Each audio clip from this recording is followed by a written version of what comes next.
So Jai Baba, everybody. Hope everybody had a great weekend.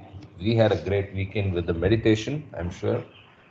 And in fact, I was thinking I should put that up with a detailed instruction, the instructions that we put for each other. I mean, in the group that Nomita gave, I'm going to put that in the description of the YouTube link, and it can be a guided meditation anybody can take, right? So I'll put that out there maybe sometime today so everybody can enjoy that.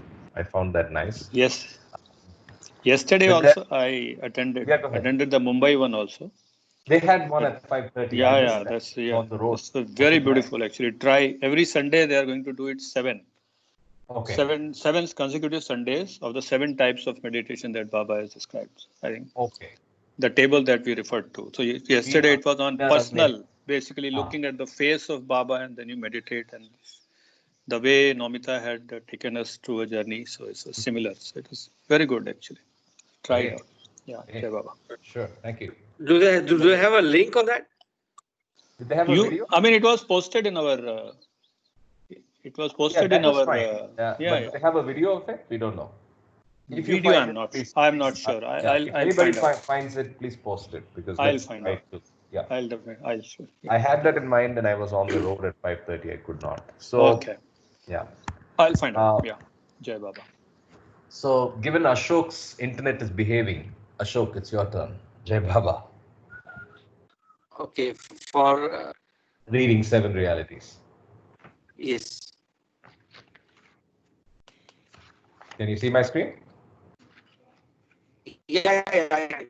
Oh. Meher Baba ki Jai. The 7 realities: existence, love, sacrifice, renunciation, knowledge, control, and surrender. I give no importance to creed, dogma, caste, or the performance of religious ceremonies and rites, but to the understanding of the following 7 realities. The only real existence is that the one and only God, who is the self in every finite. The only real love is the love for his infinity, which arouses an intense longing to see, know, and become one with its truth, God. The only real sacrifice is that in which, in pursuance of his love, all things body, mind, position, welfare, and even life itself are sacrificed. The only real renunciation is that which abandons, even in the midst of worldly duties, all selfish thoughts and desires. The only real knowledge is the knowledge that God is the inner dweller in good people and so-called bad, in saint and in so-called sinner. This knowledge requires you to help all equally as circumstances demand, without compelling part in a dispute, to act without the slightest trace of enmity or hatred, to try to make others happy with brotherly or sisterly feeling for each one, and to harm no one in thought, word, or deed, not even those who harm you. The only real control is the discipline of the senses to abstain from indulgence in low desires, which alone ensures absolute purity of character. The only real surrender is that which is undisturbed by any adverse circumstance, and the individual, amidst every kind of hardship, is resigned with perfect calm to the will of God. Avatar Meher Baba Ki Jai. Our innermost loving self.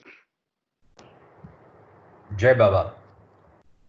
Thank you very much, Ashok. So we start with a request from him to go back to something we read yesterday and discuss that further. It is on page 48 on the physical book, and it's the second paragraph. It actually it's basically the negative assertion of no is what he's talking about. So negative samskaras must also disappear before enlightenment is the chapter. I mean, it's the para. So Ashok, go ahead if you want to further specifically point out the question. Yeah, so I just wanted this to be elaborated because, the negative sanskaras must also disappear before enlightenment. This is something which is enigmatic I think we can just sort of revisit it and discuss it collectively, is what my thing is. If somebody can throw some, throw some light on this, because to bring it under a negative formula is to limit it by means of an intellectual concept. Now, it's good to read, but how do we sort of implement this practically, or, the significance of this in our daily lives is what I wanted to understand. Am I clear? Sorry, is my voice clear? Okay. Anybody? Karthik, it would be good that you read this paragraph. It will just take 15 seconds. Yeah. Sure. Negative assertion. Yeah. Sure. The negative assertion of no is the only way of unwinding the positive samskaras gathered through evolution and human lives. Although this process does destroy the positive samskaras, it results in the formation of the negative samskaras, which in their own way condition the mind and create a new problem. The assertion of no has to be sufficiently powerful to effect the eradication of all the physical, subtle, and mental samskaras. But after it has served its purpose, it has to be ultimately abandoned.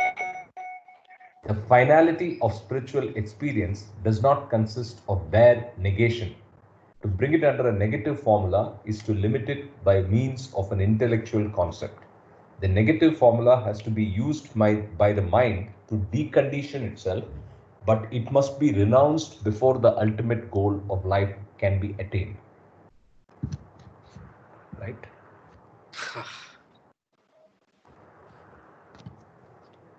Anybody with their points of view?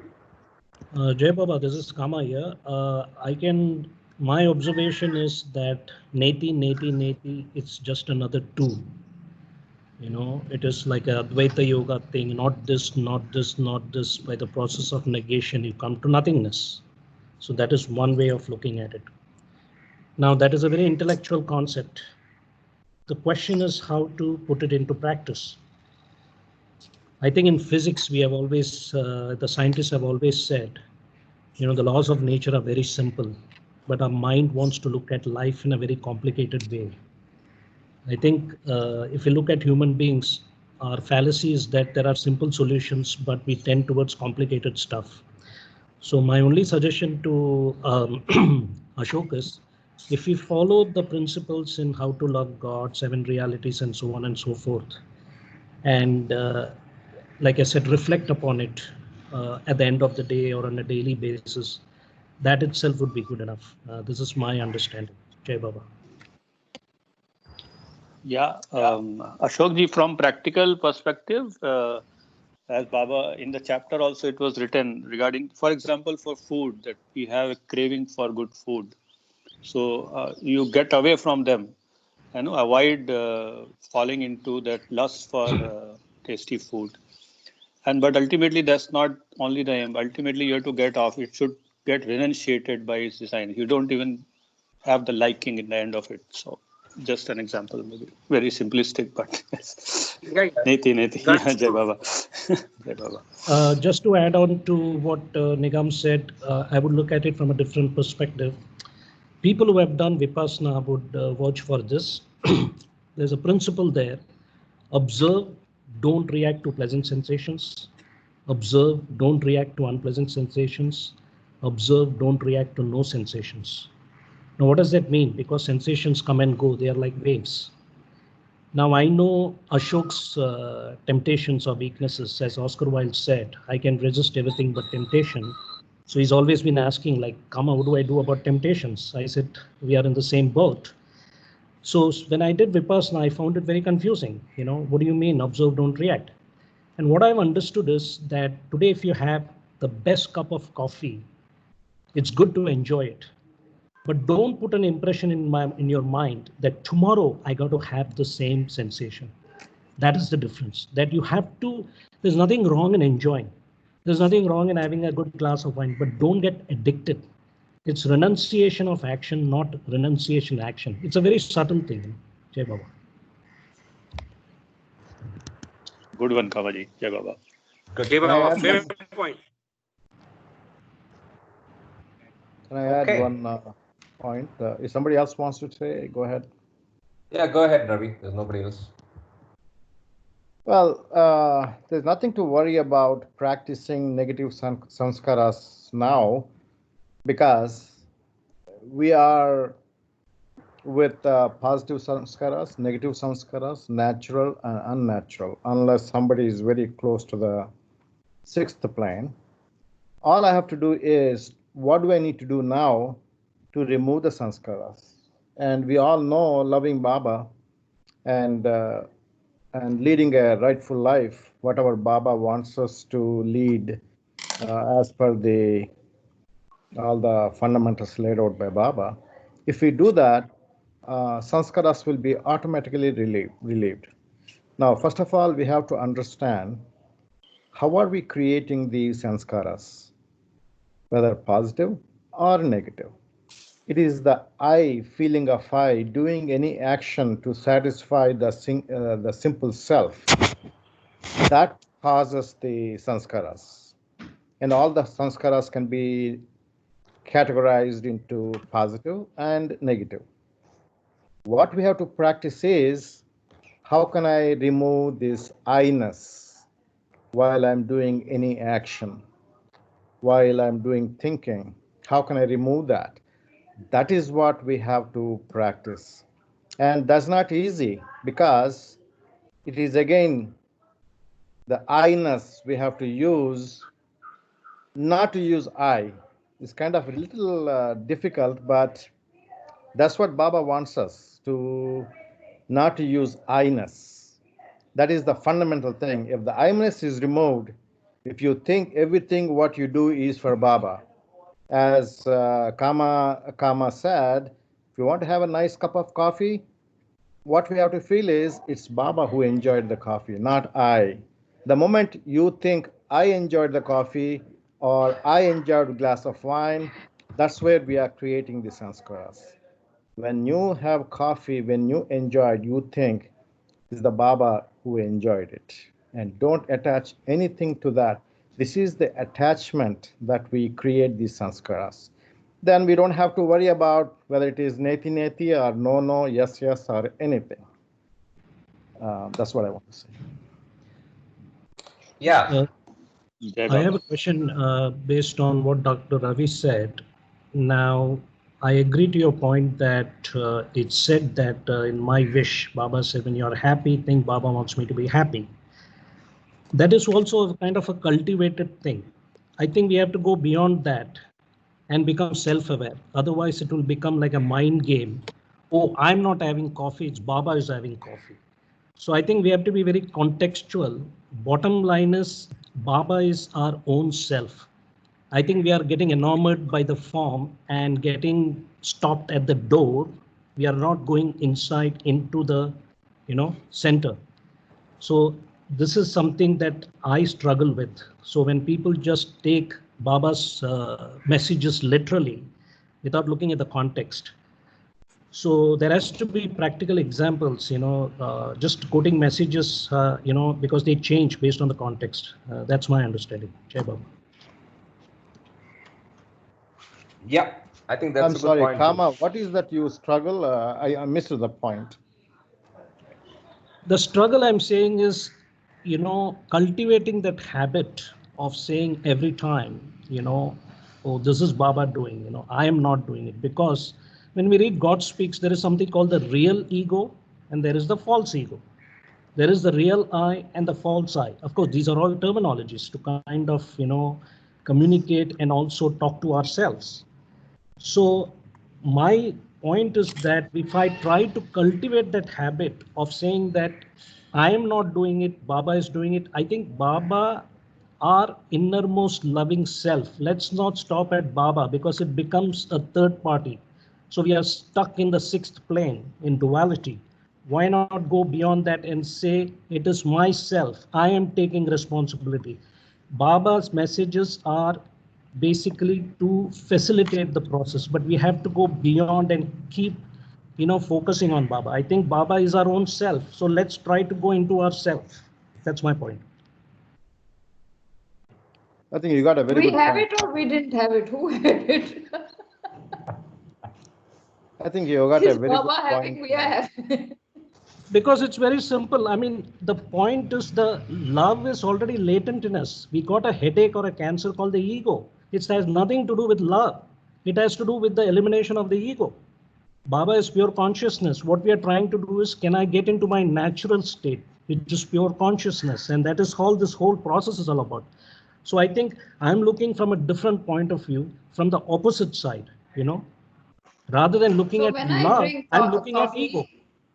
okay, when I'm drinking coffee, am I drinking Baba is drinking or my innermost Navita, loving self? Navita and Kama, I have a different take on this, right? So I think it's like Kama himself puts it pretty often. Different strokes for Different strokes different for people, different right? folks. Yes. So some people may actually be able to relate and put the fact that this is Baba's cup of coffee and Baba likes it very well and put it actually into true actions. I struggle with it like Kama, but that's us. There are some people who will be able to do it better. So I think all the messages, the mistake the tragedy will be if we get too literal with it. That's one. That's for sure, right? But each message has a significance. He's not wasting the world's time. Okay, so each message has a significance. It's for people based on their samskaras, their point in the path for them to absorb and go beyond is the way I'd look at it. So, Karthik, just to extrapolate on what you just said, I think you're correct. I think in the discourses we have read, there is the personal form of meditation, nothing wrong with it. What I'm saying is my own journey. What are the obstacles I have faced? I got stuck in the Baba form. I said, like, you know what, I'm not going anywhere. Can I go further? So this is just my journey that I keep telling Ashok, man, Baba, when you say Baba oils. We can patent it. Our innermost loving self. Let's repeat it, in silence. Let's not just stop at Baba, the personal form, because the personal form of Baba is changing constantly. The impersonal form is formless, and that is where we are heading towards. But Baba doesn't want us to, because see, we are dealing with the masses. So he had to make it very simple. Yeah. So it's like, it depends on whether you are in high school where everybody is doing the same subject, or whether somebody is doing a PhD where it's focused on one particular aspect. So I think with all respect to Nomita, if you have Bhakti Yoga, Pure Yoga, you don't need any of this knowledge, to be very frank with you. I wish I had your, Bhakti Yoga, pure love for Baba, and I wish I had the childlike qualities of Ashok, Jai Baba. Jai Baba, thank you. Thank you, everybody. Fair point. So with all that out of the way. Can I add? Yeah, sure. Go ahead, Vidya. Is that Vidya? Yeah. Go ahead. Yes, Vidya. Jai Meher Baba. So, sticking to what is being said here, negative sanskaras must disappear before enlightenment. Um, it looks like Baba is trying to say that when we go and do this activity of neti, not this, because every action that we take in the gross sphere will accumulate some sanskara. So even when you do neti, there is sanskara that comes big and Shudev? by sorry. Sorry. Yeah, go ahead. I think it was a mic that is not supposed to be on. Keep going. Okay, so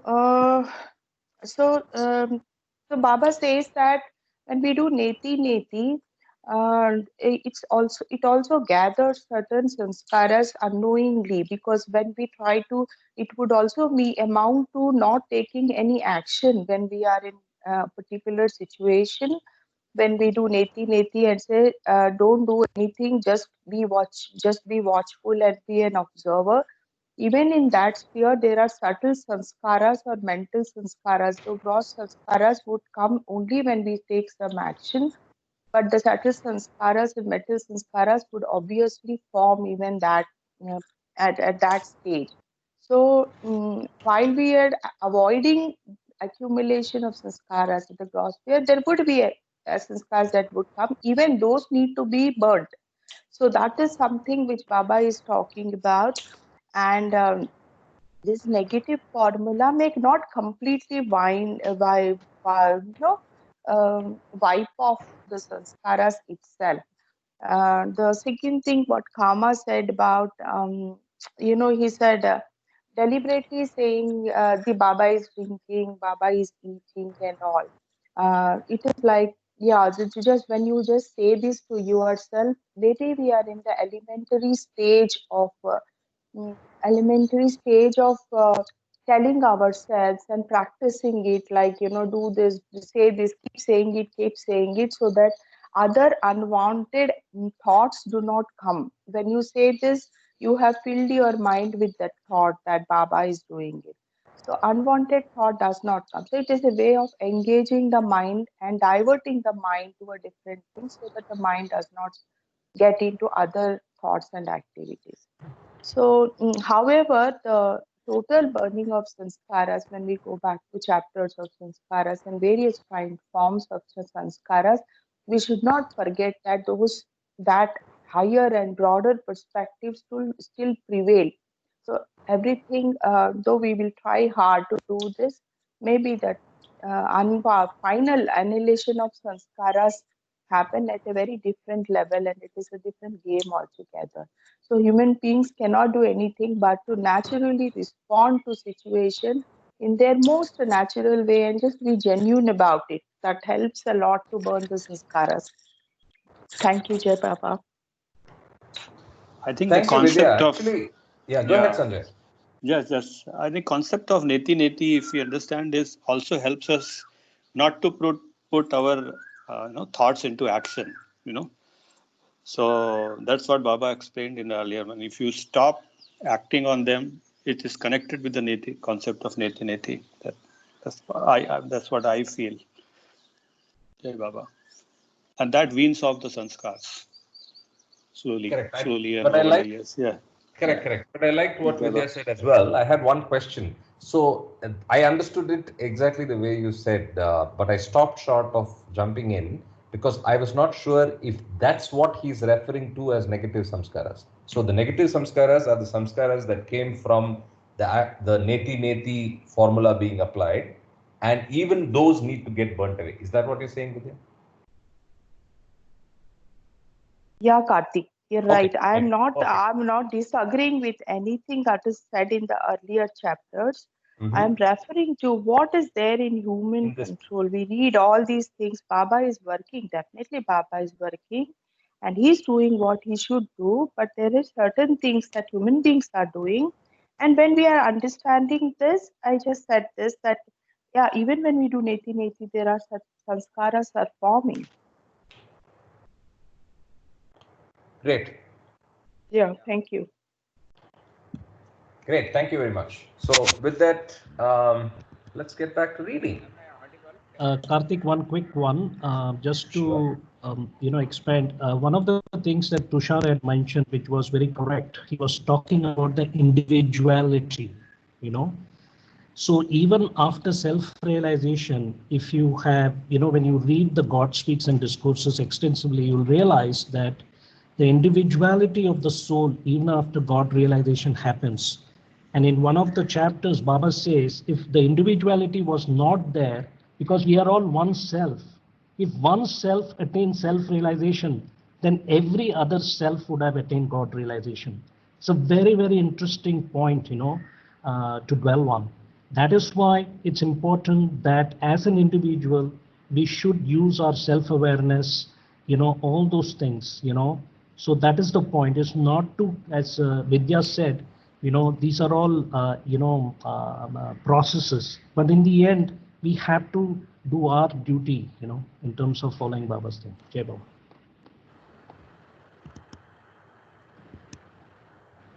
Jai Baba. So with that, let's go to page 57, which is the third part of removal of samskaras. Part 3, wiping out of samskaras. Love, impressions from the Sadguru transform life. That's the heading. Love for the Sadguru or perfect master is particularly important because it invites contact with the Sadguru. Through such contact, the aspirant receives from the master impressions that have the special potency of undoing other past impressions thus completely transforming the tenor of his life. The recipient of the impressions may entirely give up old habits of life and ways of thought. Such contact changes and elevates the tone of the most depraved life. A person might have been leading a life of reckless dissipation without ever thinking of anything other than the fulfillment of mundane desires. He might have been caught up in the thirst for possession and power, with no ideal other than that of acquiring and holding money and making merry. However, even such a person who cannot by any stretch of imagination think of freedom from earthly fetters may find that the samskaras he receives from his contact with the Sadguru are potent enough to drop forever a curtain on his old manner of thought and existence and open for him entirely new vistas of a higher and freer life. The impressions received from the master might be equally beneficial to an intellectual and cultured person whose vision is nevertheless circumscribed, whose imagination can at best appreciate the beauty of art and literature, and whose altruism cannot go beyond the limits of his neighborhood or the boundaries of his country. Such a person would, on receiving impressions from a master, be lifted to still higher modes of life. Wiping out all sanskaras through intervention of Sadguru. The Sadguru can raise the aspirant from the ordinary intellectual level of consciousness to the level of consciousness where there is inspiration and intuition, and then onward to the level of insight and illumination that culminates in his merging into the infinite. The rising of the aspirant corresponds to his progress from the mundane sphere to the subtle sphere, from the subtle sphere to the mental sphere, and finally from the mental sphere to the state of freedom. The last step implies complete wiping out of all samskaras, natural or non-natural, positive or negative. To take the analogy of the string wound around a stick, this process of the wiping out of samskaras consists in cutting the string with a pair of scissors. The erasing of all sanskaras, which is implied in the final release of consciousness from all illusion and bondage, can never be achieved except through the grace of a Sadguru. Need for complete self-surrender. But such active intervention by the Sadguru presupposes an unrestrained relationship between the aspirant and the master, which can be established only when the aspirant succeeds in complete self-surrender to him. Self-surrender implies obedience to all orders of the master. When all your desires and actions are guided by him and are the result of your obeying his orders, he becomes directly responsible for them. Thus, when self-surrender is thorough, the responsibility for your release from samskaras is devolved upon the master, and under this new condition, the master annihilates all your samskaras in no time. Obedience, intellectual obedience. Obedience to the master as implied in full surrender is of two kinds, intellectual and literal. Of these two types of obedience, intellectual obedience comes first and is a preliminary to literal obedience, which is more fruitful. When you're intellectually convinced about the greatness and perfection of the master, you have love and respect for him, but are unable to follow his orders literally. Reason being, the basis of your conviction, you find it difficult to divorce it from your understanding of the master and his orders. As the two are inextricably intertwined with each other, your reasoned faith holds you within the limits of intellectual obedience. The face of the pupil is left undisturbed by the master, and all the pills of obedience offered by him are intellectualized in order to suit the pupil's taste and caliber. Literal obedience. Through intellectual obedience to the master, you can annihilate all your sanskaras, provided you're sincere in your logical interpretation of his orders and in their execution. But the result comes much quicker if your obedience is literal. Literal obedience is the effect of the rock-like faith and deep love that the master inspires in the pupil through his human appeal. The overflowing radiance of the Master's halo and the effulgence of his purity and compassion are mainly responsible for creating in the pupil an unswerving faith which prepares him to follow the Master's order implicitly, irrespective of their satisfying his critical spirit. Such literal obedience is not even bound by the requirement that the real significance of the orders should be within the intellectual comprehension of the pupil, and it is the best type of obedience to which you can aspire. Through such implicit and unquestioning obedience, all the crooked knots of your desires and sanskaras are set straight. It is also through such obedience that a deep link is created between the master and the pupil, with the result that there is an unhindered and perennial flow of spiritual wisdom and power into the pupil. At this stage, the pupil becomes the spiritual son or daughter of the master, and in due time, he or she is freed from all the individualistic and sanskaric ties. Then, such a rare one also becomes a master. Role of Sadguru. The Sadguru or perfect master has a position and power that is unique. There are many souls in the world who are more or less advanced on the spiritual path, but there are few who have crossed all 6 stages of the internal spheres of consciousness and become one with the infinite source of existence, knowledge and bliss. The Sadguru has not only experienced the different planes of consciousness, but he actually permeates the very being of all souls, because of his becoming one with the infinite. He is the pivot of universal activity. In a sense, to him are due all your thoughts and actions, your joys and sorrows, your frets and fumes, your strengths and weaknesses, your possessions and surrenderance, and your love and longing. He not only pervades all existence, but is consciously conversant with the cosmic law of cause and effect and the complex working of the sanskaras of individual souls. The causes of individual happiness or misery, vices or virtues, are as much known to him as the causes of cosmic changes and upheavals. Every being is an open book for the infinite searchlight of his omnipresent consciousness. Because of his union with the infinite, the master is endowed with unlimited power, and in the twinkling of an eye, he can annihilate all the sanskaras of the soul and liberate it from all entanglements and bondage. So this is the end of the third chapter about removal of samskaras, where we see the role of the perfect master. Opening up for any questions and comments. Waiting for the twinkling of his eye. Jai Baba. Yes. That's a good one. Yeah. What are those sanskaras called that they give to the aspirant that wipes out all from the master?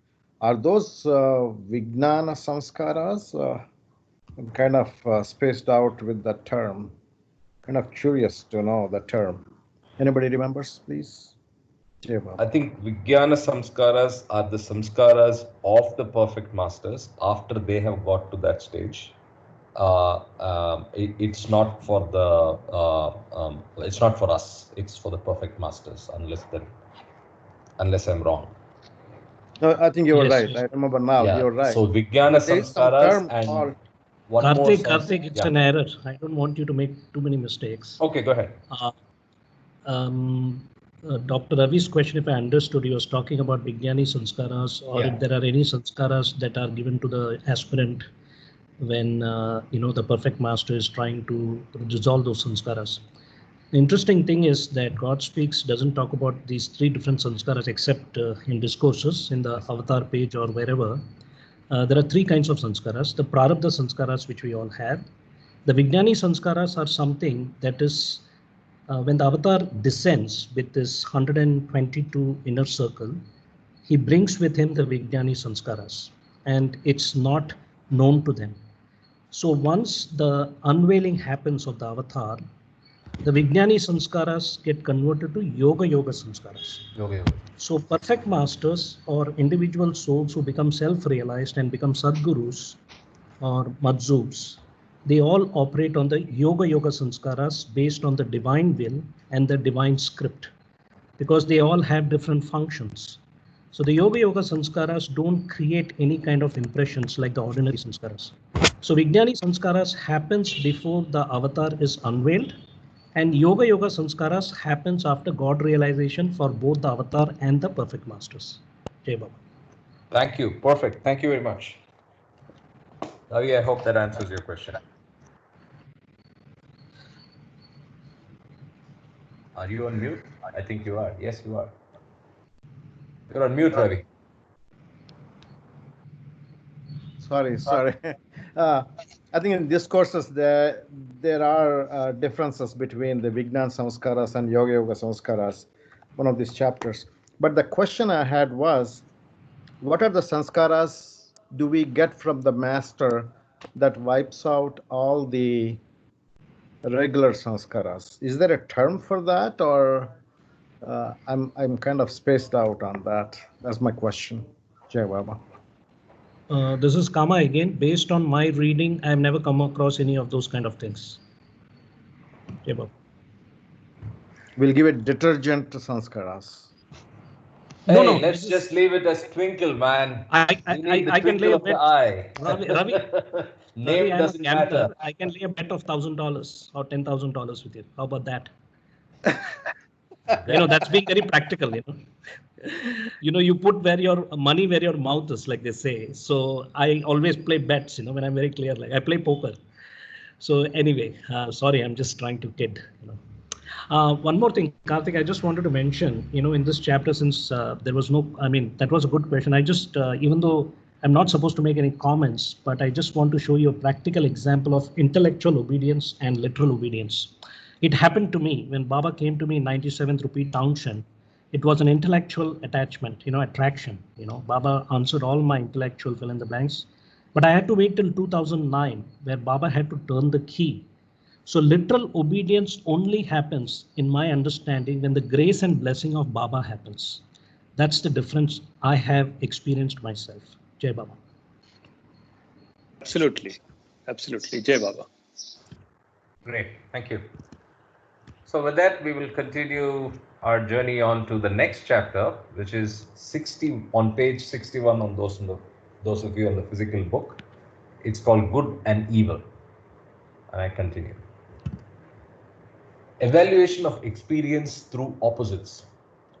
The human mind is not only going through experiences, but is constantly evaluating them. Some experiences are regarded as agreeable and some disagreeable. Some experiences are found to bring happiness and some suffering. Some experiences are perceived as being pleasant and some unpleasant. Some experiences are apprehended as restricting the life of man and some as leading it toward fullness and freedom. And some experiences are looked upon as being good and some bad. These are the opposites created by human imagination when it is meeting life with a particular point of view. Acceptable and unacceptable. Man's conception of what is acceptable or unacceptable goes on evolving and changing according to the nature of desires that happen to be dominant at any particular moment.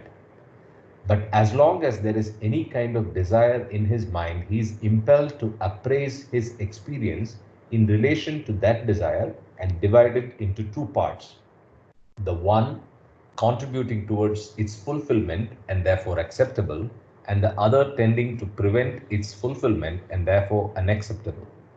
Instead of meeting life and all that it brings without expectation, entanglement, or shirking, the mind creates a standard whereby it divides life into opposites, one of which is regarded as acceptable and the other as not acceptable. Even good is relative to desire.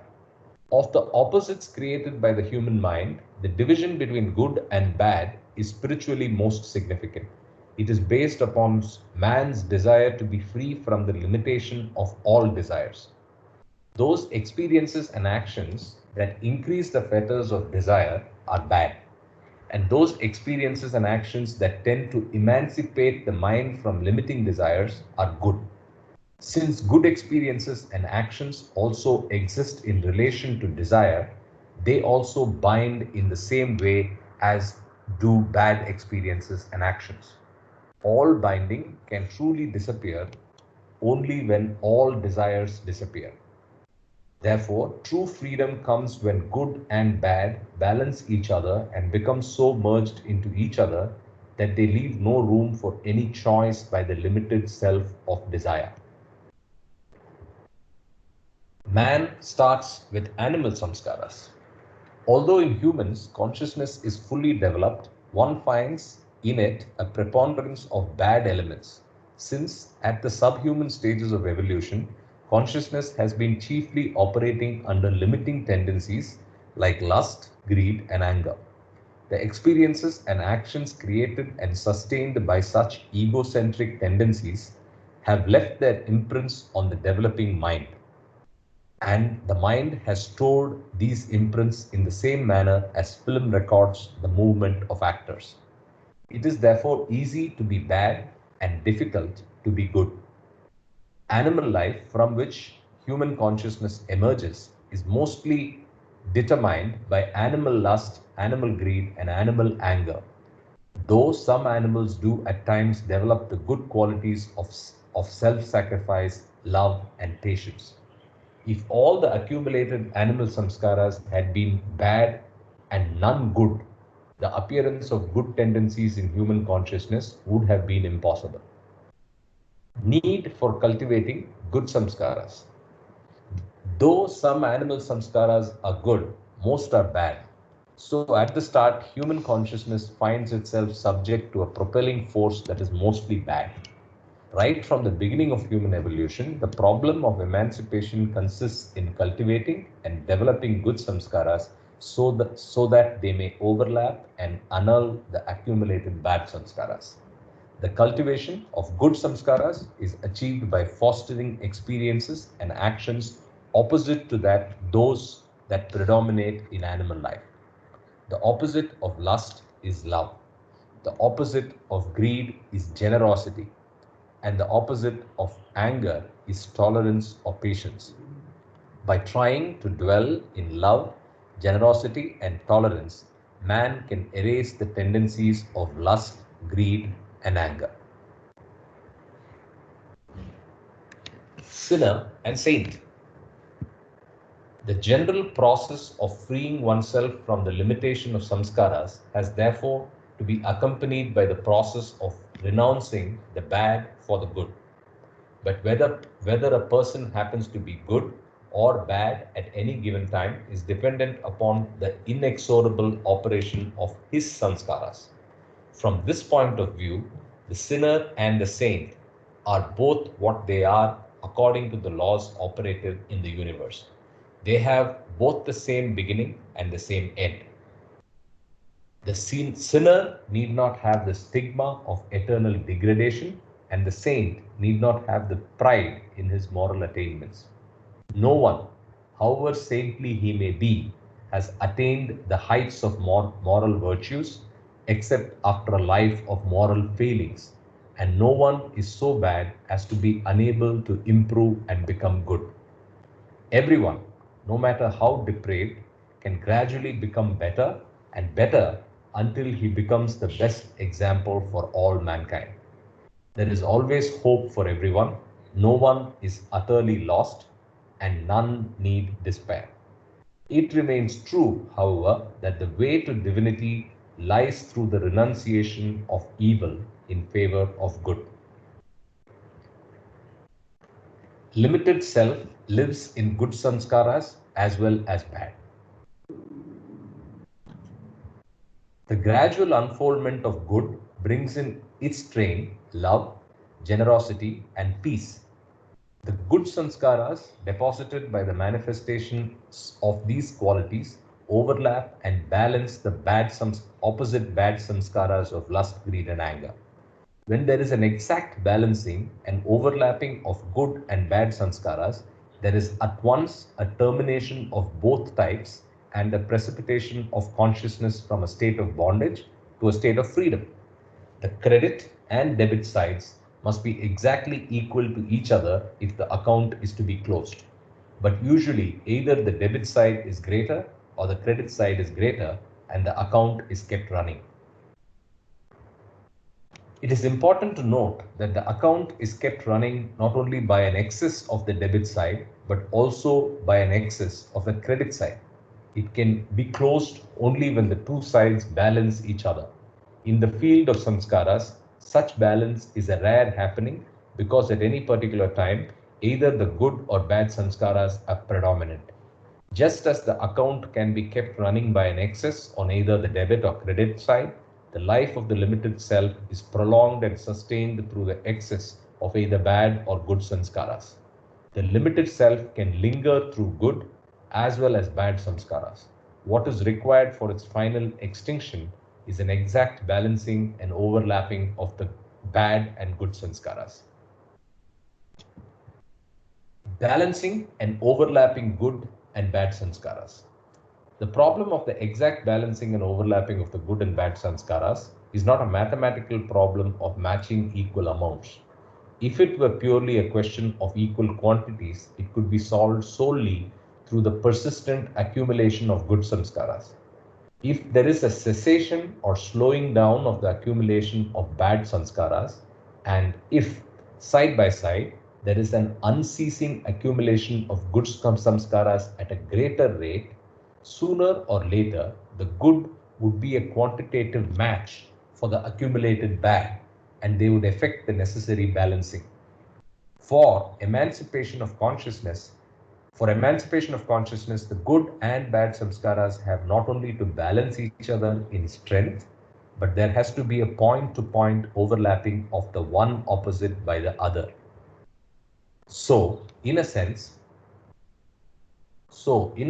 the problem before each center of consciousness is a specific problem relating to the qualitative variety of the nature of accumulated samskaras.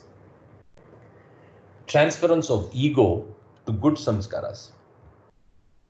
If the accumulation of good samskaras proceeds irrespective of the specific constitution of the existing ones, there is a possibility of accumulating in some directions an excess of good samskaras side by side with the existence of the bad of a different type. For example, through self-mortification and severe types of asceticism, some forms of attachment might be annulled, but other forms of attachment may remain untouched by these practices and may continue to exist. The aspirant is not only likely to ignore the forms of attachment that have remained untouched, but he may even carry on further his practices of self-mortification and asceticism by propelling force of the samskaras created by these very practices. In such cases, an excess of good samskaras is being created without termination of the limited ego. Even if the other forms of attachment remaining untouched are subsequently undone, the ego can get transferred to these new good samskaras and continue to live through them. Need for adjustment of samskaras. Emancipation is not a matter of mere accumulation of virtue. It requires intelligent adjustment of samskaras. Each center of consciousness is unconsciously gravitating toward the final emancipation of truth realization, and there is a natural tendency of the mind to invite to itself just that opposite which would meet the spiritual requirements of the situation. But it is not a mechanical and automatic process that can be left to itself, independent of intelligent and right effort on the part of the aspirant.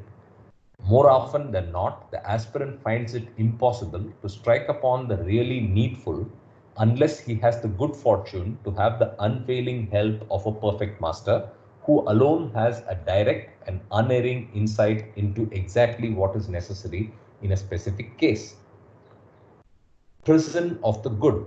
It has been seen that good sanskaras can be the medium for the lingering life of the limited self.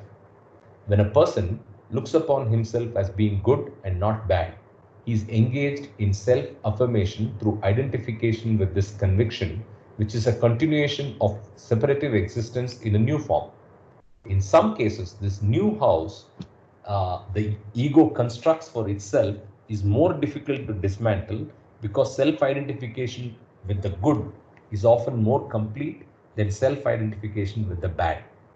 Identification with the bad is easier to deal with because as soon as the bad is perceived as being bad, its grip on consciousness becomes less firm. The loosening of the grip of the good presents a more difficult problem since the good carries a semblance of self-justification through favorable contrast with the bad. However, in the course of time, the aspirant gets tired of his new prison house, and after this perception, he surrenders his separative existence by transcending the duality of good and bad. Good compared with evil.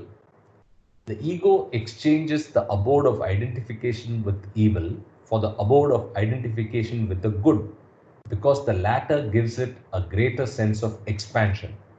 Sooner or later, the aspirant perceives the new house to be no less of a limitation. Then he finds that the process of breaking through it is less difficult than the process of breaking through the former abode of identification with evil. The difficulty concerning the abode of evil is not so much in perceiving that it is a limitation, but in actually dismantling it after arriving at such a perception.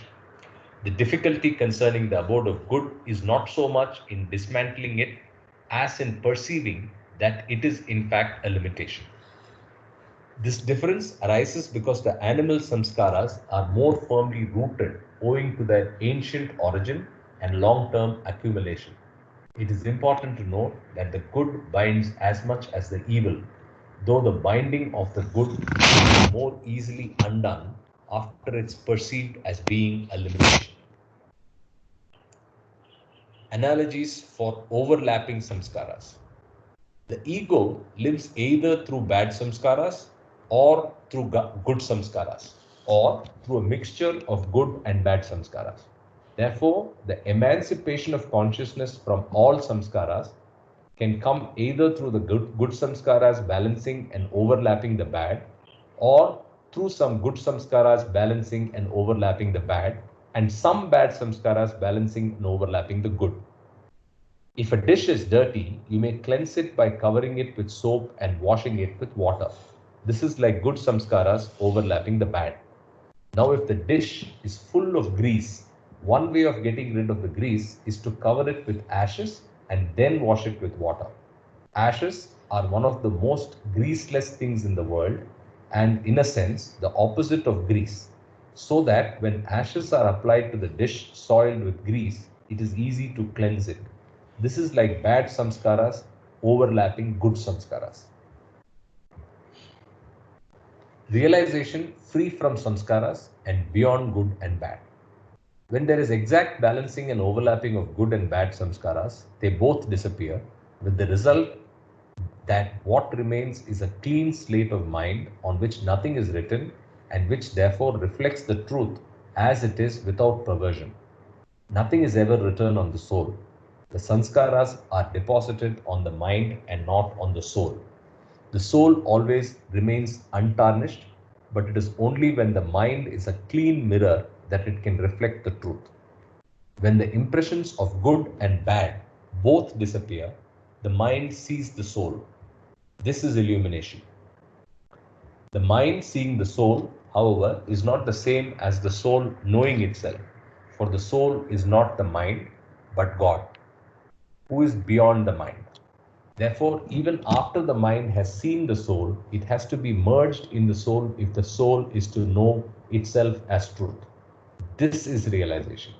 In this state, the mind itself, with all its good and bad sanskaras, has disappeared. It is a state beyond mind, and therefore it is also beyond the distinction of good and bad. From the point of view of this state, there is only one indivisible existence, characterized by infinite love, peace, bliss, and knowledge. The perpetual strife between good and evil has disappeared because there is neither good nor evil, only the one inclusive and undivided life of God. Yeah, so that's the end of this chapter. I open up for comments, questions. Kama has his hands up, so Kama, you go first. Jai Baba, my question to all of you, to all concerned, if you don't mind, maybe during the weekend, the toughest analogy that I've ever come across is this last page that you just read, analogies for overlapping sanskaras on page 66. Mm-hmm. So without me going into it, I would love for all of you to read that daily, and maybe on Saturday and Sunday, give me your insight on that. You know, I found it very tough to figure that out, you know, because I won't be able to explain it myself, but I believe that, you guys could look at it and give me your, flavor on that. Jai Baba. Okay, some homework. Good. So, yeah, any questions on this? Comments? If I can put in an observation, can you all hear me? Yeah. I think this is the part which leads to, or it basically explains Manonash, in the sense that, you know, where there is infinite love, peace, bliss, and knowledge. That's one thought which came right away to my mind, and that's what, and that the mind is having some sort of the impressions and sanskaras. The soul is like a whiteboard. It is always there. It's just that there is some dust over it. This is the initial thoughts which came to me. Yeah, very good. Yeah, that's the correct understanding. I was thinking of you when we were going through the accounting pieces. Where, yes. I purposely did not mention that, but Karthik, even before it came, that thought came to me about debit and credit, the good and bad. Yes. I'm sort of trained for that. I mean, because of my profession. True. And I think that's the sense of. When the first paragraphs were brought out, I was also thinking of the business I'm in, right? So, for anything in the digital world, the root is about determining binary, right? Everything is binary. Yes, 0 and 1. Is 0 and 1. So I was able to relate to that, and then we went to accounts. So we have two things that relate to our professions. And as you may know, I'm related to both these things. Yes. So, yeah, that's very true. So there is a correlation with what we do and also the spirituality. And just one more thing which comes out. So basically, other than Manonash, what comes out is that I think two mantras. One is, of course, we all head for Manonash, but Namasmaran, or always remember God. I think that's one of the easiest things to sort of inculcate. Namasmaran. Yes. Right. So, that brings us to the end of today's session. It's the beginning of another work week, so some more time. Mama has a question. Oh, sorry. Go ahead. I didn't see that. Go ahead. You're on mute. You're on mute, or you're not audible. Can anybody hear it? No. Yeah.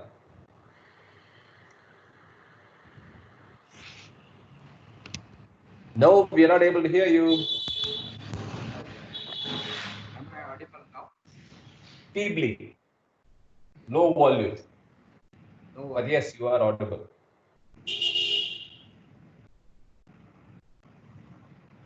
Okay, go ahead. Yeah, go ahead. Ask your question. Now we can hear you. You can hear me? Yes. Throughout the class, I was unable to come in. Okay. The problem here is first is to identify what is good and what is bad. Next is the problem of say balancing. So what do you mean by balancing? So initially, as Neti we said negatives we keep trying to remove, then we accumulate something else because of that removal. So then how do you zero down on a plateau where there is neither positive or negative? So coming to your digital, is there a plane in between 0 and 1? I don't think there is anything in between 1 in the digital world. So we need to come into a plane where there is neither positive samskaras or negative samskaras. I think it is very difficult to say grasp this idea. So I need a lot more inputs and maybe struggle to understand this or repeated study. So I've just pulled up a page. It's a very difficult paragraph, and I thought there might be questions on this. I suggest all of us read this. This is on page 64. Balancing and overlapping good and bad samskaras. So he exactly describes that in great detail. If you want, I'll read this once more, and then we can try to do our own personal insights and then come back if we still have questions in the morning. Shall I do that? Yes. We're out of time, but I can, yeah. The balancing and overlapping good and bad samskaras, the problem of the exact balancing and overlapping of the good and bad samskaras is not a mathematical problem of matching equal amounts. If it were purely a question of equal quantities, it could be solved solely through the persistent accumulation of the good samskaras. If there is a cessation or slowing down of the accumulation of bad samskaras, and if side by side there is an unceasing accumulation of good samskaras at a greater rate, sooner or later the good would be a quantitative match for the accumulated bad, and they would affect the necessary balancing. For emancipation of consciousness, the good and bad samskaras have not only to balance each other in strength, but there has to be a point-to-point overlapping of the one opposite by the other. So in a sense, the problem before each center of consciousness is a specific problem related to the qualitative variety of the nature of accumulated samskaras. So this is where he refers to that, but not to take away the magnitude and the magnanimity of what you pointed out, right? Getting this to square off is not at all even conceivable. It's so tough. So I hear you. So I think let's reflect on this a little more, and maybe pick this up like what we did this morning with Ashok's question. So that's another point. Please feel free to leave your questions on the chat so that we can jump to it or even think through the rest of the day before we come into the session. With that, I think we'll take leave. I have one announcement to make, which is the link is going to change because we are actually using a calendar that has expired. So I will set out a new calendar for all the people on this call, and also put the new link on the chat.